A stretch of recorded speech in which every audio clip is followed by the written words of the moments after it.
Welcome to GK with Ritesh YouTube channel. आज हम देखेंगे यूथ कंपटीशन टाइम्स बुक में से रेलवे के प्रीवियस ईयर के जीके क्वेश्चंस। ये सभी क्वेश्चन रेलवे के प्रीवियस ईयर के जीके क्वेश्चंस हैं। आज का फर्स्ट क्वेश्चन, भारत के राष्ट्रपति द्वारा राज्यसभा में कितने सदस्यों को नामित किया जाता है? इसका जो सही आंसर है वो ऑप्शन नंबर है 12। भारत के राष्ट्रपति द्वारा राज्यसभा में 12 सदस्यों को नामित किया जाता है। संविधान के अनुच्छेद 80 में राज्यसभा के सदस्यों की अधिकतम संख्या 250 निर्धारित की गई है। वर्तमान समय में यह संख्या 245 है, जिनमें से 233 सदस्य राज्यों के और संघ राज्य के प्रतिनिधि तथा 12 सदस्य राष्ट्रपति द्वारा मनोनीत होते हैं। ये 12 सदस्य साहित्य, कला, विज्ञान, समाज सेवा क्षेत्र से लिए जाते हैं। राज्यसभा के सदस्य 6 वर्षों के लिए चुने जाते हैं तथा इसके 1/3 सदस्य प्रत्येक दूसरे वर्ष सेवानिवृत्त हो जाते हैं। नेक्स्ट क्वेश्चन, राष्ट्रपति द्वारा लोकसभा और राज्यसभा में मनोनीत सदस्यों की कुल संख्या कितनी होती है? इसका जो सही आंसर है वो ऑप्शन नंबर डी 14। राष्ट्रपति द्वारा लोकसभा और राज्यसभा में मनोनीत सदस्यों की कुल संख्या 14 होती है। राष्ट्रपति लोकसभा और राज्यसभा में 14 सदस्यों को मनोनीत करते हैं। राज्यसभा में अनुच्छेद 80(1) के अंतर्गत राष्ट्रपति 12 सदस्यों को मनोनीत करते हैं। यह मनोनयन साहित्य, कला, विज्ञान, समाज सेवा और खेल जगत की प्रसिद्ध हस्तियों में से किया जाता है। लोकसभा में अनुच्छेद 331 के अंतर्गत राष्ट्रपति 2 एंग्लो इंडियन सदस्यों का मनोनयन करते हैं। नेक्स्ट क्वेश्चन, राष्ट्रपति शासन के अधीन किसी राज्य का बजट के समक्ष पेश किया जाता है? इसका जो सही आंसर है वो ऑप्शन नंबर है लोकसभा के समक्ष। राष्ट्रपति शासन के अधीन किसी राज्य का बजट लोकसभा के समक्ष पेश किया जाता है। भारतीय संविधान के अनुच्छेद 356 के अंतर्गत राष्ट्रपति शासन का प्रावधान है। इसके अनुसार राष्ट्रपति को यह ज्ञात हो जाए कि किसी राज्य की शासन व्यवस्था संविधान के अनुसार नहीं चलाई जा रही है तो वह राष्ट्रपति शासन लागू कर सकते हैं। राष्ट्रपति शासन लागू होने से राज्य की सरकार और विधानमंडल भंग हो जाएगा। राज्यपाल राष्ट्रपति के प्रतिनिधि के रूप में शासन चलाएगा तथा राज्य की समस्त विधायी और वित्तीय कार्य संघ की संसद द्वारा किए जाएंगे।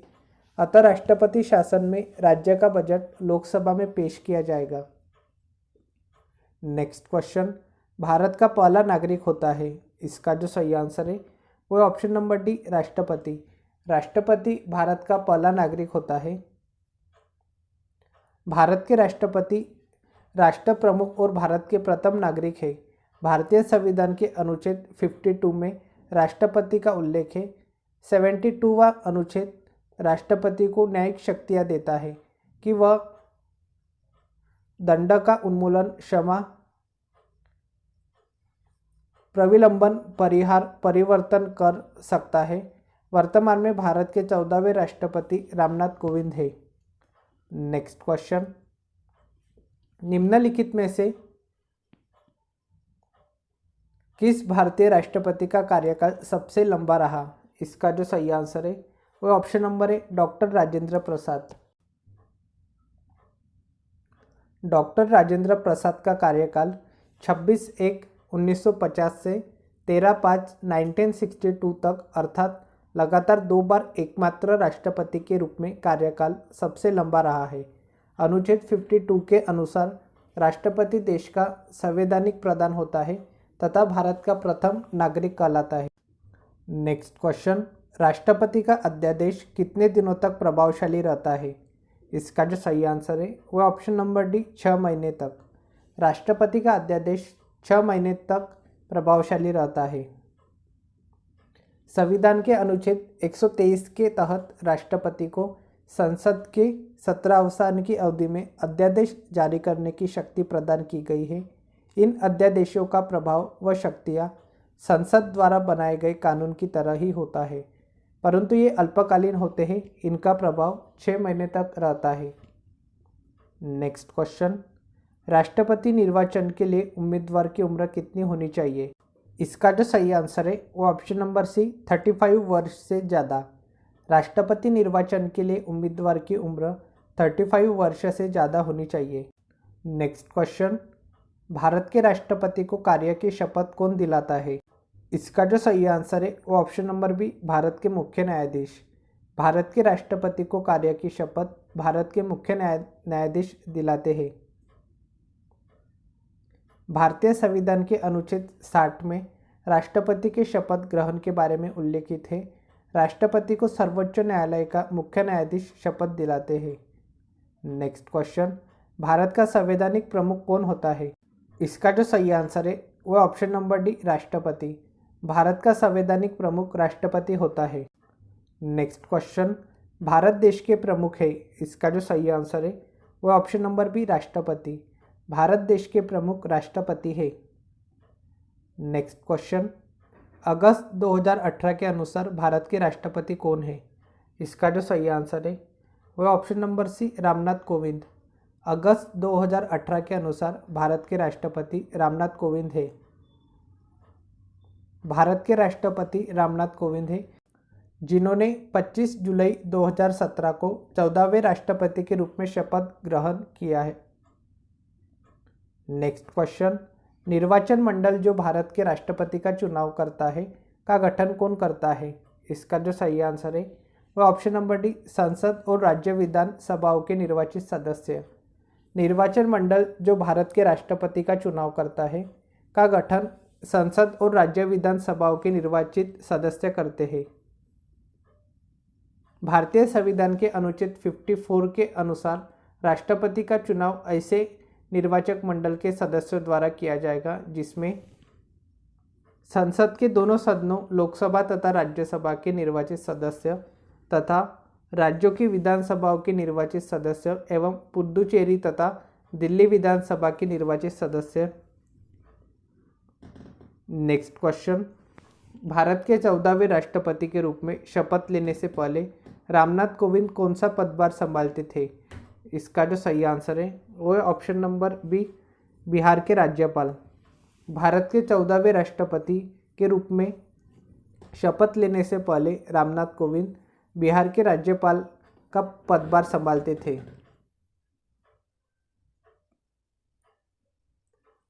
भारत के 14वें राष्ट्रपति के रूप में शपथ लेने से पहले रामनाथ कोविंद बिहार के राज्यपाल थे। इनके द्वारा राज्यपाल पद से इस्तीफा देने के बाद राज्यपाल का पद केसरीनाथ त्रिपाठी को अतिरिक्त प्रभार के रूप में सौंपा गया। नेक्स्ट क्वेश्चन, राष्ट्रीय जनतांत्रिक गठबंधन के राष्ट्रपति पद की उम्मीदवारी के लिए नामित होने से पूर्व रामनाथ कोविंद ने निम्नलिखित किस पद से इस्तीफा दिया था? इसका जो सही आंसर है वो ऑप्शन नंबर सी बिहार के राज्यपाल।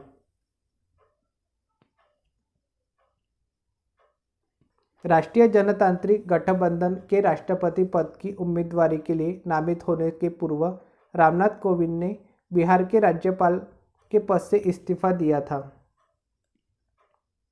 नेक्स्ट क्वेश्चन, भारत के प्रथम मुस्लिम राष्ट्रपति कौन थे? इसका जो सही आंसर है वो option number B doctor Zakir Hussain. Bharat के प्रथम मुस्लिम राष्ट्रपति डॉक्टर जाकिर हुसैन थे। भारत के प्रथम मुस्लिम राष्ट्रपति डॉक्टर जाकिर हुसैन 13 मई 1967 से 3 मई 1969 तक थे। राष्ट्रपति डॉक्टर जाकिर हुसैन को वर्ष 1954 में पद्म विभूषण, 1963 में शिक्षा और राजनीति के क्षेत्र में उत्कृष्ट योगदान के लिए भारत रत्न से सम्मानित किया गया। डॉक्टर जाकिर हुसैन भारत के पहले राष्ट्रपति हैं जिनकी मृत्यु 3 मई 1969 अपने ऑफिस में ही हुई थी। नेक्स्ट क्वेश्चन, भारत के माननीय राष्ट्रपति रामनाथ कोविंद किस राज्य से संबंध रखते हैं? इसका जो सही आंसर है वो है option number B Uttar Pradesh. Bharat के माननीय राष्ट्रपति रामनाथ कोविंद उत्तर प्रदेश राज्य से संबंध रखते हैं। राष्ट्रपति रामनाथ कोविंद जन्म 1 अक्टूबर 1945 में उत्तर प्रदेश के कानपुर से संबंध रखते हैं। 25 जुलाई 2017 को उच्चतम न्यायालय के तत्कालीन मुख्य न्यायाधीश JS खेहर ने उन्हें भारत के राष्ट्रपति पद की शपथ दिलाई। नेक्स्ट क्वेश्चन, भारतीय राष्ट्रपति फरवरी 2018 से रामनाथ कोविंद किस राज्य से आते हैं? इसका जो सही आंसर है वो है option number B, Uttar Pradesh. भारतीय राष्ट्रपति फरवरी 2018 से रामनाथ कोविंद उत्तर प्रदेश राज्य से आते हैं। नेक्स्ट क्वेश्चन, भारतीय संविधान के अनुसार कोई भी व्यक्ति उपराष्ट्रपति के रूप में चुनाव के लिए पात्र नहीं होगा जब तक वह भारत का नागरिक न हो, 35 वर्ष की आयु पूरी न कर चुका हो और राज्य परिषद के सदस्य के रूप में चुने जाने के लिए योग्यता न रखता हो। इसका जो सही आंसर है वो ऑप्शन नंबर सी, अनुच्छेद 66। भारतीय संविधान के अनुच्छेद 66 के अनुसार कोई भी व्यक्ति उपराष्ट्रपति के रूप में चुनाव के लिए पात्र नहीं होगा जब तक वह भारत का नागरिक न हो, 35 वर्ष की आयु पूरी न कर चुका हो और राज्य परिषद के सदस्य के रूप में चुने जाने के लिए योग्यता न रखता हो। संविधान के अनुच्छेद 63 के अनुसार भारत का एक उपराष्ट्रपति होगा, जबकि अनुच्छेद 66 के अनुसार इस पद के लिए योग्य तभी होगा जब वह भारत का नागरिक हो तथा 35 वर्ष की उम्र प्राप्त कर चुका हो, वह राज्यसभा सदस्य निर्वाचित होने की योग्यता रखता हो। भारत के प्रथम उपराष्ट्रपति डॉक्टर S राधाकृष्णन तथा वर्तमान उपराष्ट्रपति डॉक्टर M वेंकैया नायडू है। उपराष्ट्रपति का कार्यकाल 5 वर्ष होता है। नेक्स्ट क्वेश्चन, निम्न में से कौन भारत की पहली महिला राष्ट्रपति है? इसका जो सही आंसर है वो option number D, Pratibha Patil. Pratibha Patil Bharat की पहली महिला राष्ट्रपति है। प्रतिभा देवी सिंह पाटिल भारत पहली महिला राष्ट्रपति है। इनका कार्यकाल 25 जुलाई 2007 से 25 जुलाई 2012 तक था। नेक्स्ट क्वेश्चन, भारत के राष्ट्रपति को पद की शपथ कौन दिलाता है? इसका जो सही आंसर है वो है ऑप्शन नंबर ए, भारत के मुख्य न्यायाधीश। भारत के राष्ट्रपति को पद की शपथ भारत के मुख्य न्यायाधीश दिलाते हैं। भारत के राष्ट्रपति को शपथ भारत के मुख्य न्यायाधीश द्वारा दिलाई जाती है। भारत के राष्ट्रपति के चुनाव का उल्लेख अनुच्छेद 54 में है। उसके अनुसार राष्ट्रपति का चुनाव अप्रत्यक्ष रूप से होता है, जिसे आनुपातिक प्रतिनिधित्व एकल संक्रमणीय मत पद्धति द्वारा गुप्त रूप से किया जाता है। नेक्स्ट क्वेश्चन, रामनाथ कोविंद ने भारत के 14वें राष्ट्रपति बनने के लिए किसे पराजित किया? इसका जो सही आंसर है वो option number A, Meera Kumar. Ramnath Kovind ने भारत के 14वें राष्ट्रपति बनने के लिए मीरा कुमार को पराजित किया।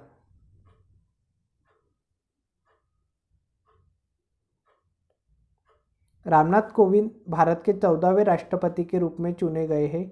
राष्ट्रपति चुनाव में NDA उम्मीदवार रामनाथ कोविंद ने विपक्ष की साझा उम्मीदवार मीरा कुमार को पराजित किया। नेक्स्ट क्वेश्चन, राष्ट्रपति की पॉकेट वीटो शक्ति के संदर्भ में ऐसी टिप्पणी क्यों की जाती है कि भारतीय राष्ट्रपति की जेब अमेरिकी राष्ट्रपति की तुलना में बड़ी है? इसका जो सही आंसर है वह ऑप्शन नंबर ए, भारतीय राष्ट्रपति की अनिश्चित अवधि के लिए बिल पर कोई कार्यवाही या तो सकारात्मक या नकारात्मक न करने की शक्ति।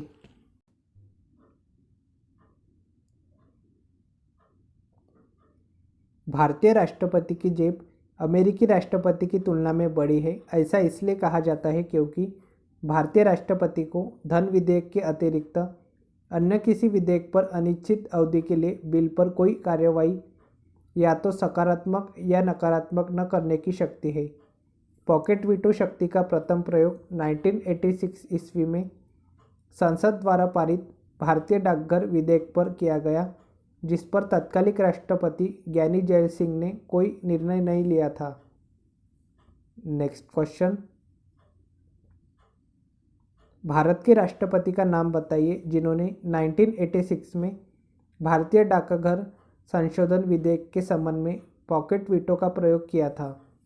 इसका जो सही आंसर है वो ऑप्शन नंबर डी, ज्ञानी जैल सिंह।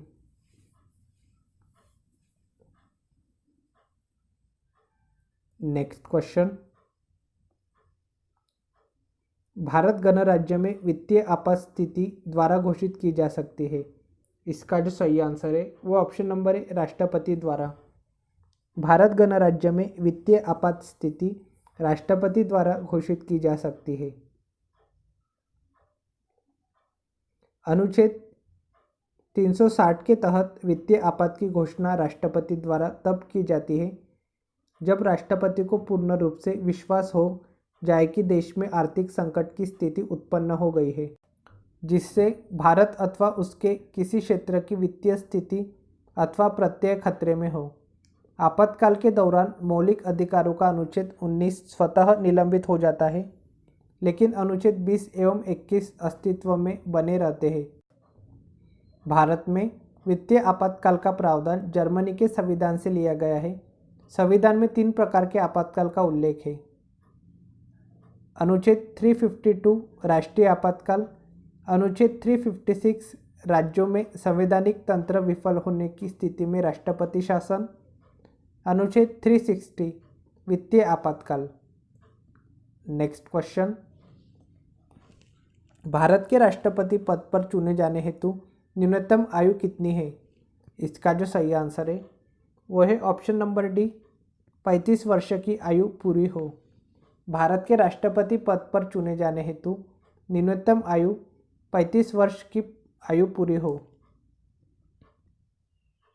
संविधान के अनुच्छेद 52 में कहा गया है कि भारत का एक राष्ट्रपति होगा। राष्ट्रपति की निर्वाचन योग्यता निम्नवत है: भारत का नागरिक हो, 35 वर्ष की आयु पूरी कर चुका हो, लोकसभा का सदस्य निर्वाचित होने की योग्यता रखता हो, भारत सरकार, राज्य सरकार या उनके अधीन किसी लाभ के पद पर न हो।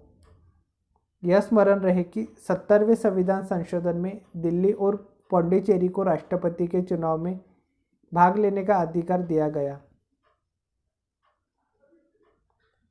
नेक्स्ट क्वेश्चन, भारत के राष्ट्रपति के चुनाव के संबंध में होने वाले विवाद में अंतिम फैसला लेने का अधिकार किसका है? इसका जो सही आंसर है वो option number D, supreme court का। भारत के राष्ट्रपति के चुनाव के संबंध में होने वाले विवाद में अंतिम फैसला लेने का अधिकार सुप्रीम कोर्ट का है। भारत के राष्ट्रपति के चुनाव के संबंध में होने वाले विवाद में अंतिम फैसला लेने का अधिकार सुप्रीम कोर्ट का है। सुप्रीम कोर्ट सबसे उच्च अपीलीय अदालत है जो राज्यों और केंद्र शासित प्रदेशों के उच्च न्यायालय के फैसलों के खिलाफ अपील सुनता है। इसके अलावा राज्यों के बीच विवादों या मौलिक अधिकारों और मानव अधिकारों के गंभीर उल्लंघन से संबंधित याचिकाओं को आमतौर पर उच्चतम न्यायालय के समक्ष सीधे रखा जाता है। नेक्स्ट क्वेश्चन, 25 जुलाई 2012 को श्री प्रणब मुखर्जी ने भारत के वे राष्ट्रपति के रूप में पदभार ग्रहण किया था। इसका जो सही आंसर है वो ऑप्शन नंबर सी, 13वें। 25 जुलाई 2012 को श्री प्रणब मुखर्जी ने भारत के 13वें राष्ट्रपति के रूप में पदभार ग्रहण किया था। नेक्स्ट क्वेश्चन, निम्नलिखित में से कौन कभी भी भारत का उपराष्ट्रपति नहीं रहा है? इसका जो सही आंसर है वो option number B, APJ Abdul Kalam. APJ Abdul Kalam कभी भी भारत के उपराष्ट्रपति नहीं रहे हैं। एपीजे अब्दुल कलाम, जिन्हें मिसाइल मैन और जनता के राष्ट्रपति के नाम से जाना जाता है, भारतीय गणतंत्र के 11वें राष्ट्रपति थे। ये भारत के उपराष्ट्रपति नहीं रहे। नेक्स्ट क्वेश्चन, भारत में निम्नलिखित में से कौन से अधिकारी का चुनाव आनुपातिक प्रतिनिधित्व के आधार पर किया जाता है? इसका जो सही आंसर है वो है ऑप्शन नंबर बी, राष्ट्रपति।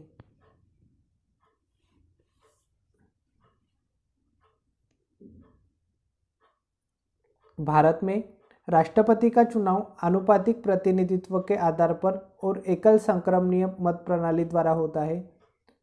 अनुच्छेद 54 के अनुसार निर्वाचक गणों में संसद के दोनों सदनों के निर्वाचित सदस्य और राज्य विधानसभाओं के निर्वाचित सदस्य शामिल होते हैं। नेक्स्ट क्वेश्चन, भारत के उपराष्ट्रपति का पद कितने समय के लिए होता है? इसका जो सही आंसर है वो ऑप्शन नंबर डी 5 वर्ष। भारत के उपराष्ट्रपति का पद 5 वर्ष के लिए होता है। भारतीय संविधान के अनुच्छेद 63 के अनुसार भारत का एक उपराष्ट्रपति होगा जो राज्यसभा व लोकसभा के सदस्यों के द्वारा निर्वाचक मंडल पद्धति के अनुसार चुना जाता है। भारत का उपराष्ट्रपति राज्यसभा का पदेन सभापति होता है। ये राज्यसभा के सदस्य नहीं होते, किंतु इन्हें सभापति के रूप में निर्णायक मत देने का अधिकार प्राप्त है। उपराष्ट्रपति का चुनाव 5 वर्ष के लिए होता है। नेक्स्ट क्वेश्चन, 2017 के चुनाव में उपराष्ट्रपति पद के लिए यूपीए उम्मीदवार कौन थे? इसका जो सही आंसर है वो option number B Gopal Krishna Gandhi.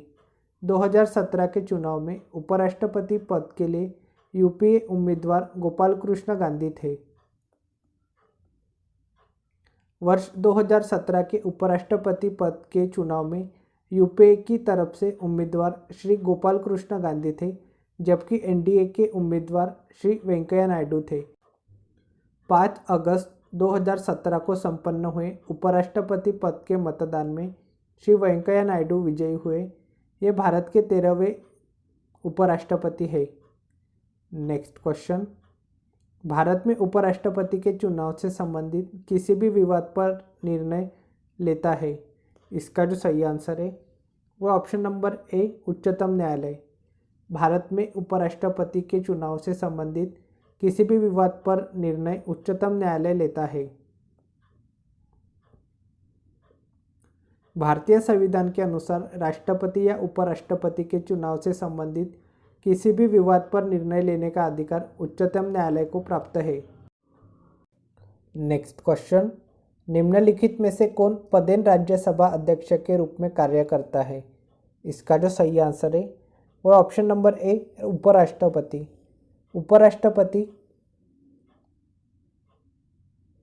पदेन राज्यसभा अध्यक्ष के रूप में कार्य करता है। भारत का उपराष्ट्रपति संसद के उच्च सदन राज्यसभा का पदेन सभापति होता है, परंतु जिस किसी अवधि के दौरान उपराष्ट्रपति अनुच्छेद 65 के अधीन राष्ट्रपति के रूप में कार्य कर रहा हो, तो उस अवधि के दौरान वह राज्यसभा के सभापति के कर्तव्यों का निर्वहन नहीं करेगा तथा वह अनुच्छेद 97 के अधीन राज्यसभा के सभापति को संदेय वेतन या भत्ते का हकदार नहीं होगा। नेक्स्ट क्वेश्चन, भारतीय संविधान के अनुसार भारत के उपराष्ट्रपति का चुनाव, इसका जो सही आंसर है वो ऑप्शन नंबर बी संसद के दोनों सदनों के सदस्यों द्वारा।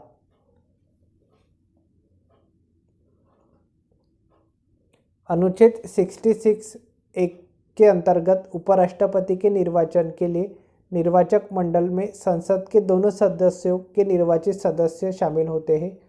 उपराष्ट्रपति का चुनाव आनुपातिक प्रतिनिधित्व पद्धति के अनुसार एकल संक्रमणीय मत द्वारा होता है।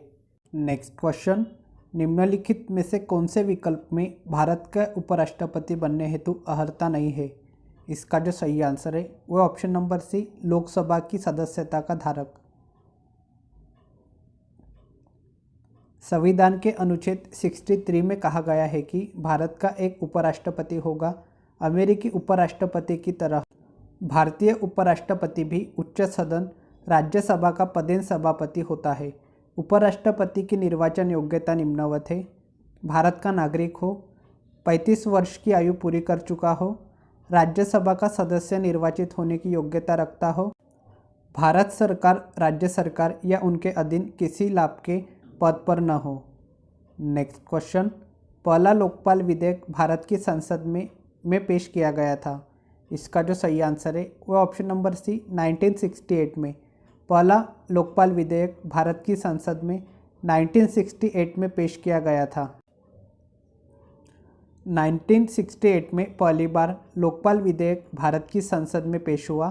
लोकसभा से यह विधेयक 1969 में पारित भी हो गया, लेकिन राज्यसभा में अटका रहा।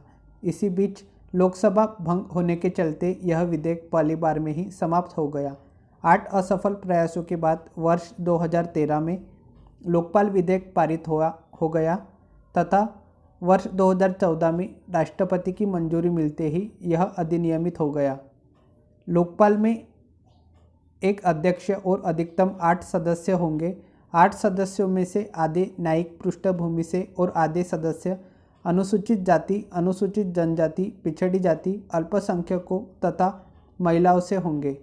वर्तमान में 19 मार्च 2019 से जस्टिस पिनाकी चंद्र घोष को भारत का पहला लोकपाल नियुक्त किया गया है।